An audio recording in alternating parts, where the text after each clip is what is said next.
অনেকদিন আগে এক গ্রামে সুমা নামে একটি মেয়ে তার মা বাবার সাথে থাকত। তার বাবা মা গ্রামের একটি ক্যাটারারের অধীনে কাজ করত। গ্রামে যখনই কোনো অনুষ্ঠান বা বিয়ে হতো, তারা সেখানে কাজ করে নিজেদের ও মেয়ের খাবারের ব্যবস্থা করত। কিন্তু বহুদিন ধরে তারা দুজনেই অসুস্থ ছিল। সেই সময় সুমা দ্বাদশ শ্রেণীতে পড়ত। পরীক্ষাগুলো শেষ হওয়ার পর চিকিৎসার টাকার অভাবে সুমার মা মারা যায়। সুমা ও তার বাবা শেষকৃত্য সম্পন্ন করে খুব কাঁদল। বাবা বলল, সুমা, কেঁদো না, তুমি জানো আমার শরীরও ভালো না। ঈশ্বর আমাকে যে কোনো সময় ডাকতে পারেন, নিজের খেয়াল রেখো মা। সুমা বলল, না বাবা, তুমি এমন কথা বলো না, আমার তোমাকে দরকার, আমাকে কথা দাও, তুমি আমাকে ছেড়ে যাবে না। বাবা বলল, হ্যাঁ মা, শক্ত হও। সুমা বলল, এখন থেকে আমি তোমার যত্ন নেব। কিছুদিন এভাবেই কাটতে লাগল। সুমা কাজ খুঁজতে লাগল, কিন্তু কোথাও কাজ পেল না। এই সময় তার বান্ধবী মীরা, যে খুব ধনী পরিবারের মেয়ে, তাকে সব সময় সাহায্য করত। কিন্তু মীরার বাবা এটা মোটেও পছন্দ করত না। একদিন সুমা মীরার বাড়িতে গেলে মীরার বাবা বলল, মীরা, দেখো, তোমার ভিখারি বন্ধু আবার এসেছে। কতবার বলেছি এমন লোকদের সাথে মিশো না। এ কথা শুনে সুমা খুব কষ্ট পেল, কিন্তু কিছু না বলে চলে গেল।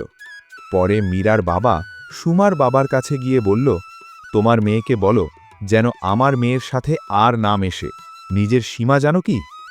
কিন্তু আসলে মীরা ও সুমার বন্ধুত্বের কারণ ছিল, একদিন কলেজে যাবার সময় কিছু ছেলে মীরাকে উত্ত্যক্ত করছিল। তখন ছোট হওয়া সত্ত্বেও সুমা তাদের ভালো শিক্ষা দিয়েছিল। সেই থেকে তারা খুব ভালো বন্ধু। মীরা সুমাকে টাকা দিয়ে সাহায্য করত, আর সুমা ছোটখাটো কাজ করত। বাবার চিকিৎসার জন্য তাকে মীরার কাছ থেকে টাকা নিতেই হতো। এরপর মীরার বাগদান ঠিক হল। মীরা সুমাকে আমন্ত্রণ করল। সুমা গেলে মীরার বাবা রেগে বলল, সকাল সকাল মুখ দেখাতে এসেছ, কোনো আত্মসম্মান নেই। ঠিক তখন মীরার মা দৌড়ে এসে বলল, শোনো, রান্নার লোক এখনো আসেনি, যে কোনো সময় বরপক্ষ চলে আসবে, কি করব এখন? ক্যাটেরার ফোনে জানাল তার মেয়ে হঠাৎ অসুস্থ হয়ে হাসপাতালে গেছে, তাই সে আসতে পারবে না। সবাই চিন্তায় পড়ে গেল। তখন সুমা বলল, আন্টি, আমি কি একটু সাহায্য করতে পারি? মীরার বাবা বলল, তুমি পারবে, সীমা জানো? কিন্তু মীরার মা বলল, আচ্ছা সুমা, তুমি একটু সাহায্য করো। সুমা বলল, আপনি রুটি পুরি বানানোর লোকের ব্যবস্থা করুন, বাকি রান্না আমি সামলে নেব। সুমা একাই দ্রুত রান্না শুরু করল। অন্যদিকে মীরার বাবা অনেক হোটেলে ফোন করেও খাবার পেল না। অল্প সময়ের মধ্যেই সুমা সব রান্না শেষ করল। অতিথিরা খেতে বসে আঙুল চাটতে লাগল। মীরার শ্বশুর বললেন, ওয়াও, এত মজার খাবার কখনো খাইনি, বিয়েতেও এমন খাবার চাই। এ কথা শুনে মীরার বাবা লজ্জায় পড়ে গেল। সে দৌড়ে সুমার কাছে গিয়ে হাত জোড় করে বলল, সুমা, আমাকে ক্ষমা করো মা, তুমি আজ আমাদের সম্মান বাঁচিয়েছ। এত খারাপ কথা বলেছি, তবুও তুমি সাহায্য করেছ। সুমা বলল, আঙ্কেল, এটা আমার দায়িত্ব, আমার বন্ধুর অনুষ্ঠান ভালোভাবে হওয়া উচিত। মীরার বাবা বলল, আজ থেকে তোমার সব দায়িত্ব আমার, তুমি আমার দ্বিতীয় মেয়ে।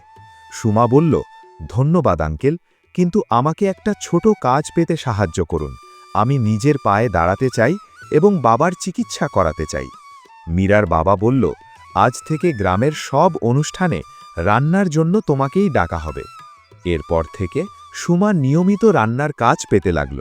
সে বাবার চিকিৎসা করালো, পড়াশোনা চালিয়ে গেল। বাবা সুস্থ হয়ে উঠলেন। কয়েক বছর পর সুমা হোটেল ম্যানেজমেন্ট কোর্স শেষ করে নিজের বড় হোটেল ও ম্যারেজ হল খুলল। সে অনেক মানুষকে চাকরি দিল এবং গ্রামের সম্মানিত ব্যক্তি হয়ে উঠল।